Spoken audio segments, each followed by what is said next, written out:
Nós vamos abrir aqui. Quem está com o livro, quem não tiver o livro, tem um livro aqui, na página de número 122. Página 122. A confissão de pecados. Provérbios 28, 13. Diz assim a palavra do Senhor: o que encobre as suas transgressões jamais prosperará, mas o que as confessa e deixa alcançará misericórdia. Amém? O que encobre as suas transgressões jamais prosperará, mas aquele que as confessa e deixa alcançará misericórdia. Você quer alcançar misericórdia? Confesse os seus pecados, deixe, se arrependa e alcançará misericórdia. Vamos orar? Deus querido, Deus amado, abre o nosso entendimento e o nosso coração para recebermos essas verdades da Tua palavra, Pai. Em nome de Jesus, fala a cada um de nós, e onde quer que essa mensagem, ó Deus, chegue, fala aos corações, nos transformando pelo Teu Espírito Santo, nos santificando, ó Deus, em nome de Jesus Cristo. Amém. Amém. Muito bem, página 122, então, do livro, né? Depois nós, hoje também vamos à nossa devocional, no Salmo 51, bênção de Deus para nós. Nós temos aqui um estudo riquíssimo, né? Então, com base em princípios bíblicos, a maioria das igrejas cristãs compreende que a confissão de fé em Jesus Cristo é um princípio da conversão espiritual. Tá, o texto de Mateus 10, 32 aí, né, quando Jesus diz: aquele que me confessar diante dos homens, eu o confessarei diante de meu Pai que está nos céus. E também o texto de 1 João 4, 15, né, aquele que confessar o Filho de Deus. Deixa eu abrir aqui 1 João, capítulo 4, versículo 15, diz: aquele que confessar que Jesus é o Filho de Deus, Deus permanece nele e ele em Deus. Contudo, há outra confissão acrescentada pela Bíblia que deve caracterizar a vida cristã. Que confissão é essa? A confissão de pecados, a qual é o foco principal desse estudo. No Antigo Testamento, a palavra confissão é uma tradução de yadá e tem o sentido de proferir honra ou concordar com uma declaração. O cenário que esta palavra constrói é de um tribunal onde o réu reconhece a sua transgressão e concorda com a acusação e, desse modo, honra aquele que diz a verdade e a justiça. A palavra yadá significa também atirar. O povo de Israel tinha o costume de punir com pedras aquele que desonrava ou violava gravemente a lei. É o que nós vemos lá em Levítico, né? 20, capítulo 20, capítulo 24 também, 23. E um dos exemplos disso está lá em João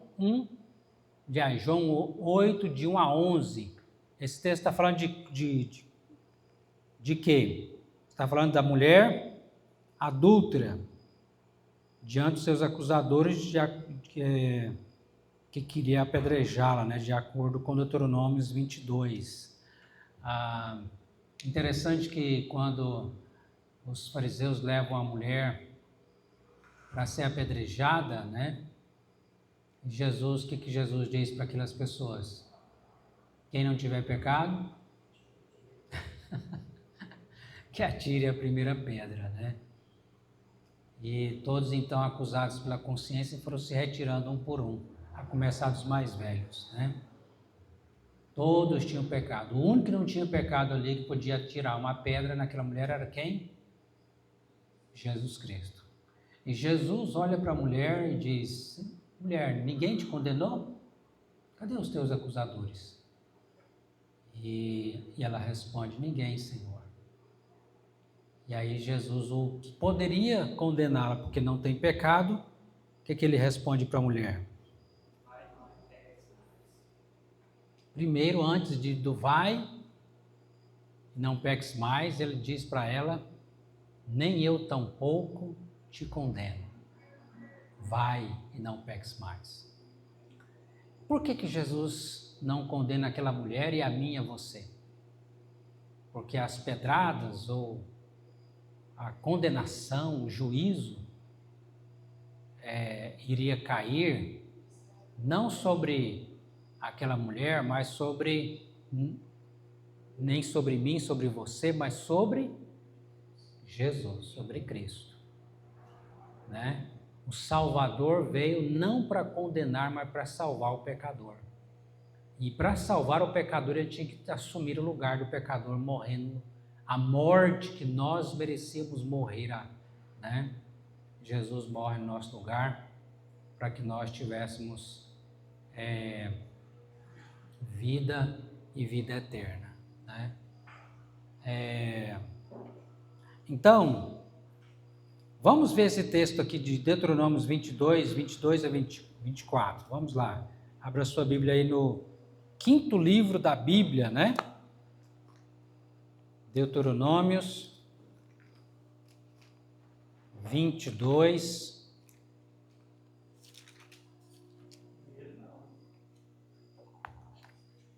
Deuteronômios 22. Acho que esse barulho está lá fora. Acho que vem de fora isso. É um barulho lá fora, lá.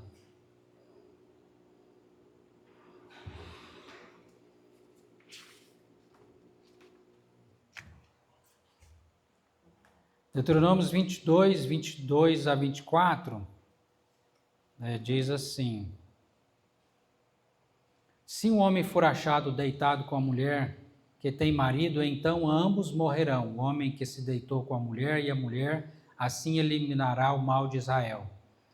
Se houver moça virgem desposada e um homem se achar na cidade e se deitar com ela, então traireis ambos à porta daquela cidade e o apedrejareis até que morram, a moça porque não gritou na cidade, o homem porque a humilhou, e a mulher do seu próximo. Assim eliminarás o mal do meio de ti. Pena de morte, né? Agora, no texto lá de João, capítulo 8, que fala da mulher adúltera, né? Sendo levada para ser apedrejada pelos seus acusadores, o que faltou lá? O que faltou, gente?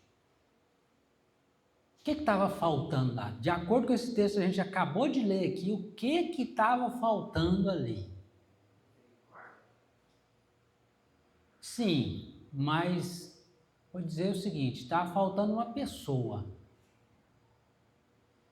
Olha o que o texto está dizendo. Se um homem for achado deitado com a mulher que tem marido, então, está falando aí, a mulher deve morrer? A mulher deve ser apedrejada?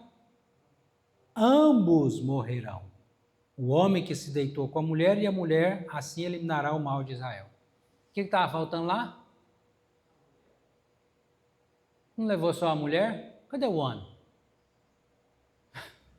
Por que não levou também o homem? Tem como de adulterar a mulher, adulterar, né, as vias de fato sozinho? Não. Então já começa a injustiça daí também, né?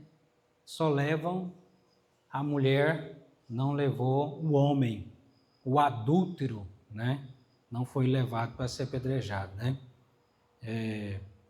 Porque os fariseus, a intenção dos fariseus era pegar Jesus em alguma falha para o acusá-lo, né? E ali estavam prontos para apedrejá-la por causa do seu pecado. A ideia é que o nosso pecado acusa a nossa consciência e nos faz padecer. Salmo 32 e 38, no Salmo 32, Davi fala, enquanto calei os meus pecados, envelheceram os meus ossos pelo constante gemido, porque a tua mão pesava dia e noite sobre mim. A consciência estava latejando de Davi, né, quando ele comete o pecado, adulterando com Batseba. E ao confessá-lo, concordando com a acusação, atiramos pedras contra nós mesmos com palavras como percebemos, por exemplo, na experiência de Davi, né? No Salmo 32, no Salmo 51. Então, ele reconhece seu pecado. Daniel também confessa o pecado do povo em oração, pedindo a Deus perdão, a misericórdia do Senhor. E na parábola do filho pródigo também, vocês lembram que o filho pródigo ele faz uma confissão, né? Quando ele volta para o pai, o que ele diz? Pai, pequei contra ti, contra o céu e diante de ti. Já não sou digno de ser chamado teu filho, trata-me como um dos teus trabalhadores. Essa parte final aí o pai não deixa de falar, né? Quando ele diz, pai, pequei contra o céu e contra ti, o pai já chama os servos para os empregados para trazer a roupa, as vestes, o calçado, roupa nova, anel no dedo, né? Restaurá-lo ali, o arrependido, né? Vamos abrir também Daniel 9. Daniel 9, vamos ver essa confissão aqui. Interessante que você percebe que a confissão de pecados, Daniel, que era um homem íntegro, temente a Deus, um profeta do Senhor, um dos maiores profetas de Deus no Antigo Testamento, ele confessa também os pecados do povo de Deus, né? O que nós devemos fazer também na nossa confissão. Pedir perdão a Deus pelos pecados da nossa família, pelos pecados da igreja, pelos pecados da nação, pedir ao Senhor que tenha misericórdia. Daniel 9:4 diz aí, orei ao Senhor meu Deus, confessei e disse, Senhor Deus grande e temível, que guardas aliança e misericórdia para com aqueles que te amam e guardam os teus mandamentos. Temos pecado e cometido iniquidades, procedemos perversamente, fomos rebeldes, apartamos dos teus mandamentos, teus juízos, e não demos ouvidos aos teus servos, os profetas, que em teu nome falaram aos nossos reis, nossos príncipes, aos nossos pais, como também a todo o povo da terra. A ti, ó Senhor, pertence a vingança, a justiça, mas a nós o corar de vergonha, como hoje se vê. E aí ele vai confessando a Deus, né? O pecado do povo, e ele se inclui no meio do povo aí, clamando a misericórdia do Senhor. Página 123. O mesmo sentido compreendido pela palavra hebraica Yadá é o mesmo que encontramos no Novo Testamento para a palavra grega homologeo, com a particularidade, aquele que faz a admissão enfrenta o fato, não nega ou esconde partes da falta cometida. 1 João 1, 8 e 9, né? O versículo 9 diz, se confessarmos os nossos pecados, ele é fiel e justo para nos perdoar os pecados e nos purificar de toda injustiça. Por que Deus é fiel e justo quando nós confessamos o nosso pecado? Ele é fiel porque ele cumpre a sua palavra. Ele diz que vai perdoar, ele perdoa. E ele é justo porque uma vez que Cristo pagou o preço do nosso pecado, ele não vai cobrar de novo, já está pago.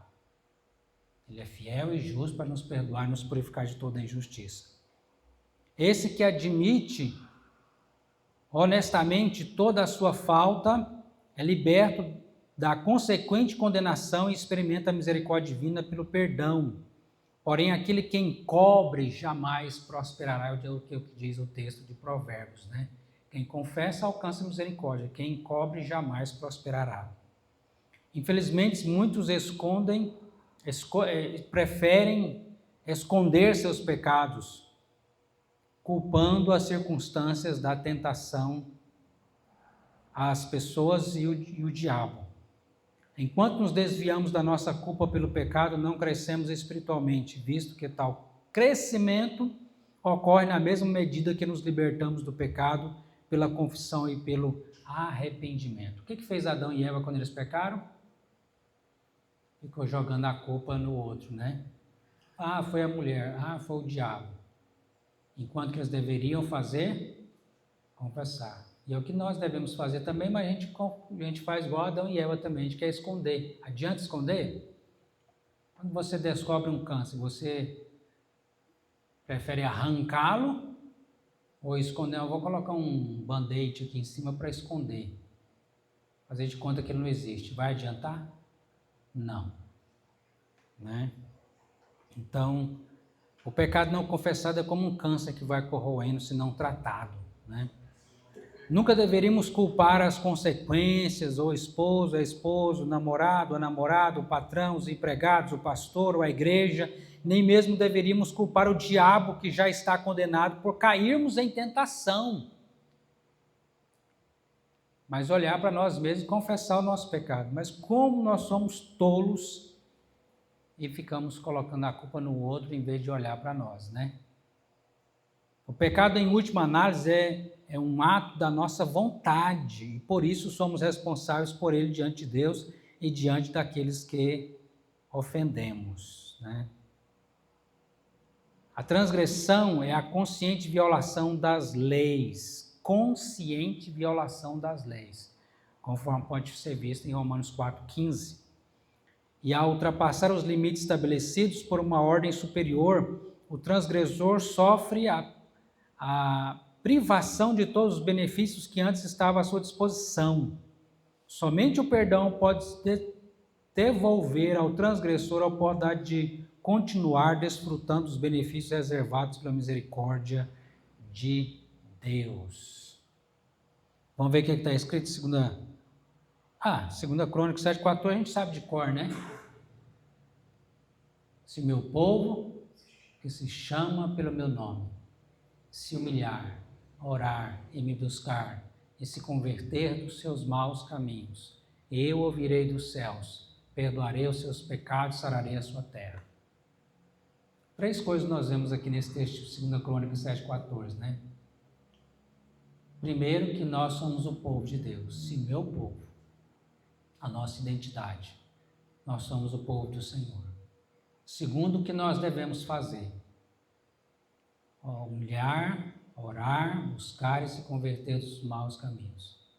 Em terceiro, nós temos aí a promessa de Deus. Qual é a promessa? Eu ouvirei dos céus, perdoarei os seus pecados e sararei a sua terra. Que Deus nos dê a graça de fazer o que, precisamos fazer como povo de Deus. Nos humilhar, orar, buscar e nos converter dos nossos maus caminhos. Amém? E vermos assim a promessa de Deus se cumprindo, em nós, na nossa cidade, na nossa nação. Portanto, a confissão é o único meio de extrairmos do coração a culpa do pecado e sermos curados. Confesse seu pecado a Deus. A gente vê isso também em Neemias. E uns aos outros. Tiago 5,16 também diz, confessai os vossos pecados uns aos outros e orai uns pelos outros para serdes curados. Olha, já pensou? Confissão e perdão trazendo cura? Confissão de pecado trazendo cura? Então, você observa que muitas doenças chamadas de psicossomáticas que passam da alma para o corpo,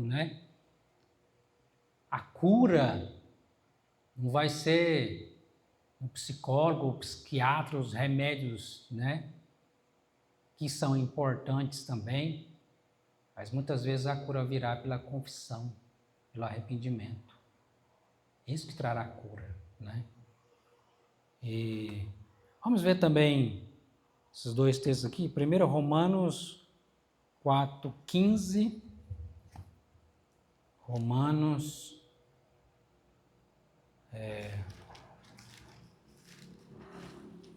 4,15 diz: porque a lei suscita a ira, mas onde não há lei também não há transgressão. Agora vamos lá em Neemias. Neemias está aí perto de Esdras,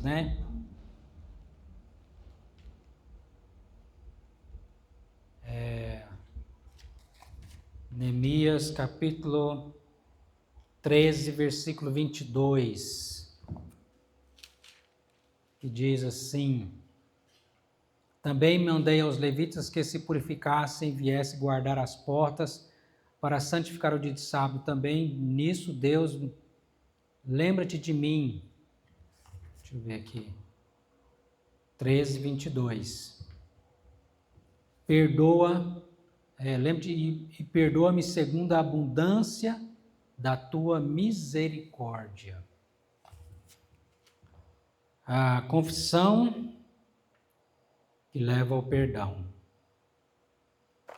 Você quer ser perdoado? Amém? Então, o caminho do perdão, a confissão. Não esconder, né? Não guardar pecado. Não transforme do seu coração um depósito de pecado. Abre lá no Salmo 51. Vamos ver essa confissão aqui de Davi, no Salmo 51. Mas antes da gente ler o Salmo 51, deixa aberto aí, né?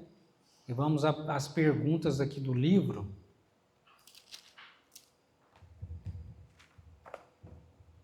Na página 124, para discussão. Já aproveita que já vamos ler pelo menos do 1 ao 6, a gente já lê agora. Salmo 51. Primeira pergunta fala assim: como Davi descreve a extensão do pecado? Como Davi descreve a extensão do pecado? Vamos ler do versículo de 1 a 6, Salmo 51.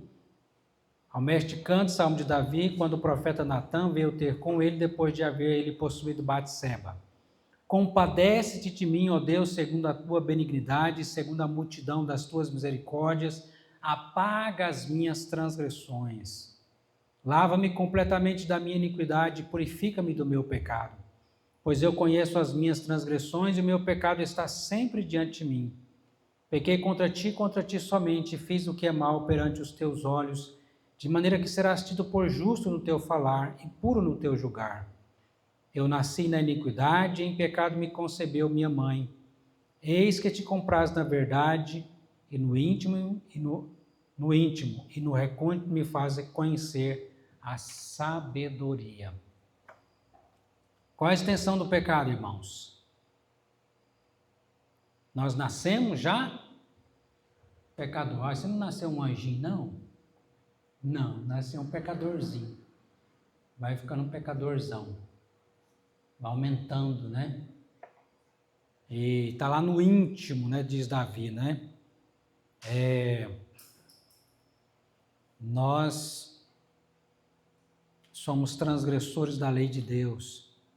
E nós pecamos contra Deus. Não simplesmente contra os outros, mas principalmente contra Deus.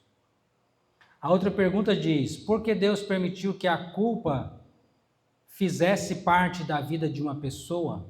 Por que, irmãos? Por que Deus permitiu que a culpa fizesse parte da vida de uma pessoa?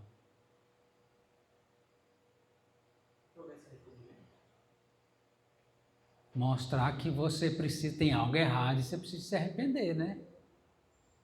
Coloquei aqui para entendermos que somos pecadores e precisamos de nos reconciliar com Deus. Se não tivesse culpa, a gente ficava já com culpa, a gente tenta esconder, que dirá sem culpa, né? E tem aqueles que ainda acabam até amortecendo a própria consciência, né? A consciência, diz a Bíblia, cauterizada. Já pensou? Que coisa triste. Isso tem a ver também com a blasfêmia contra o Espírito Santo, a consciência que não se arrepende, né? Pecador que não se arrepende. A terceira pergunta diz: se Deus nos perdoou por Cristo, por que deveríamos confessar os nossos pecados ainda? Já que nós estamos perdoados, para que confessar o pecado? E aí? Ele já tem o perdão? Jesus já não pagou o seu pecado na cruz? Então, para que confessar? Para que haja santificação, reconciliação, né?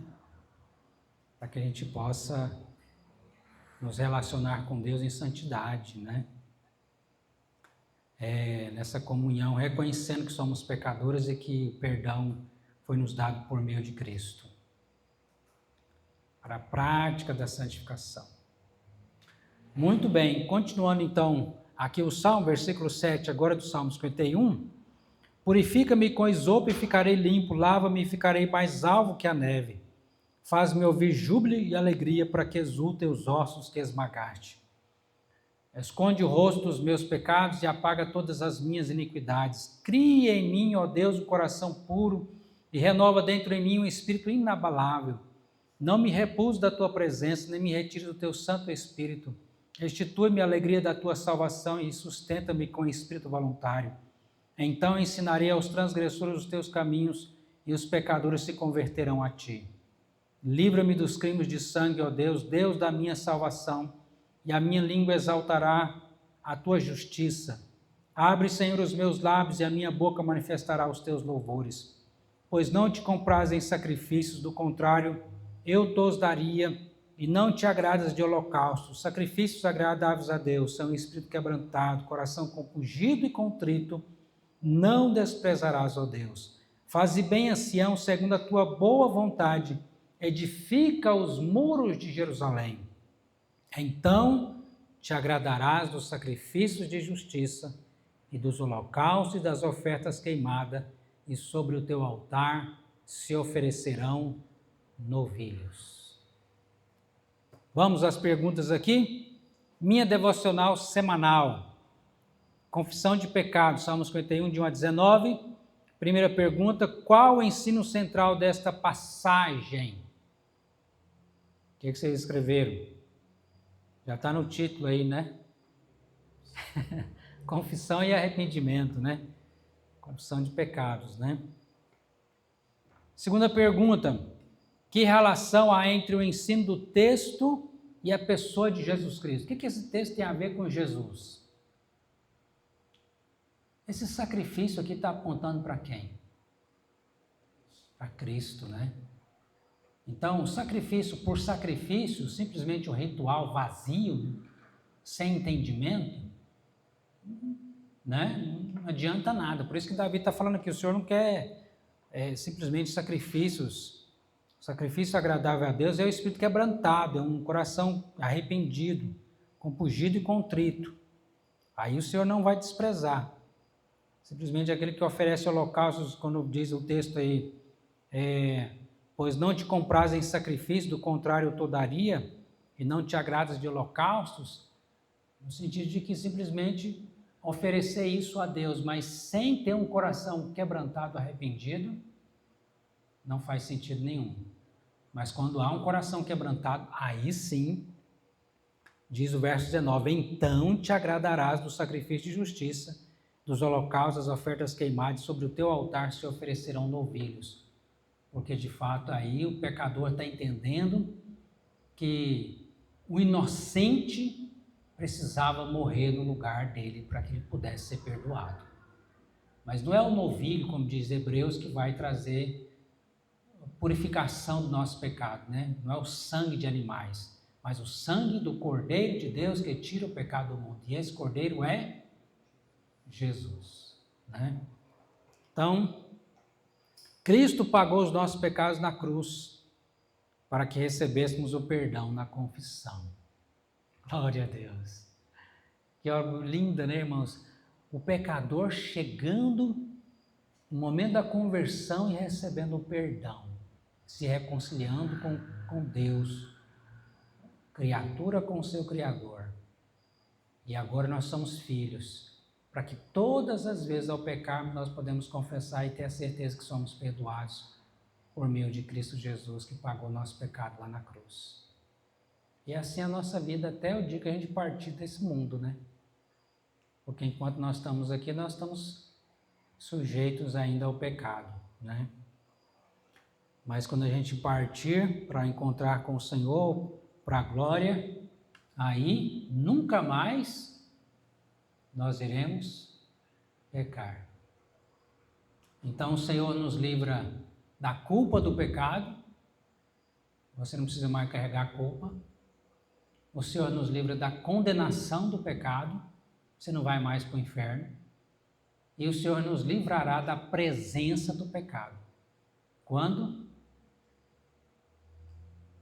Na ressurreição, né? Ou quando a gente partir para o céu, né? Não mais iremos pecar. Glória a Deus. Amém? A terceira pergunta diz: qual é o seu compromisso diante desse ensino? Qual o compromisso que eu vou fazer diante dessas verdades? Viver uma vida de santidade, né? De temor ao Senhor. Confessar os meus pecados, né? Confiando na obra de Cristo. Amém? Você tem feito isso? Qual oração você escreveu? Escreva uma pequena oração considerando a devocional dessa semana. Senhor, meu Deus e Pai, graças te dou por Jesus Cristo, nosso Salvador, pelo Espírito Santo que nos convence dos nossos pecados e nos leva ao arrependimento. Tem misericórdia de nós, nos livre da dureza de coração, nos livre de vivermos na prática do pecado sem arrependimento. Nos faça santos e sábios todos os dias, em nome de Jesus. Amém. Amém? Depois você faz aí a sua tarefinha de casa, né? Já olhando para a próxima que nós temos, quinta-feira que vem, se Deus quiser, que vai falar sobre misericórdia. Ô, bênção de Deus. Misericórdia é o tema, né? Nosso próximo estudo. E aí, você está sentindo falta de alguém? Então vamos, irmão, sentir sua falta. O estudo foi uma bênção. Amém? Sustância, mocotó do céu. Então, manda mensagem para alguém, fale com alguém e chame para estarmos aqui na próxima quinta em nome de Jesus. Amém? Vamos orar? Deus querido, Deus maravilhoso, obrigado, Pai, porque nós temos a certeza do perdão, porque na cruz o Senhor Jesus pagou todos os nossos pecados para que nós recebêssemos o perdão, a salvação, a vida eterna. Ó Deus, obrigado pelo Espírito Santo que nos convence do nosso pecado, nos dando arrependimento e por esta obra maravilhosa que o Senhor realiza em nós, nos santificando dia após dia. Senhor, em nome de Jesus, dai-nos a graça de termos um coração quebrantado, humilde na Tua presença. Abençoa o Teu povo, a Tua igreja, perdoa os nossos pecados, Senhor. Perdoa a falta do primeiro amor, o abandono do primeiro amor, perdoa nossa preguiça, orgulho, vaidade, nosso egoísmo, nossa falta de amor ao próximo. Nos perdoe, Senhor, tem misericórdia de nós, dai-nos o arrependimento que precisamos, nos perdoe a dureza de coração, a incredulidade, tende misericórdia de nós, é o que nós te pedimos, em nome de Jesus. Amém.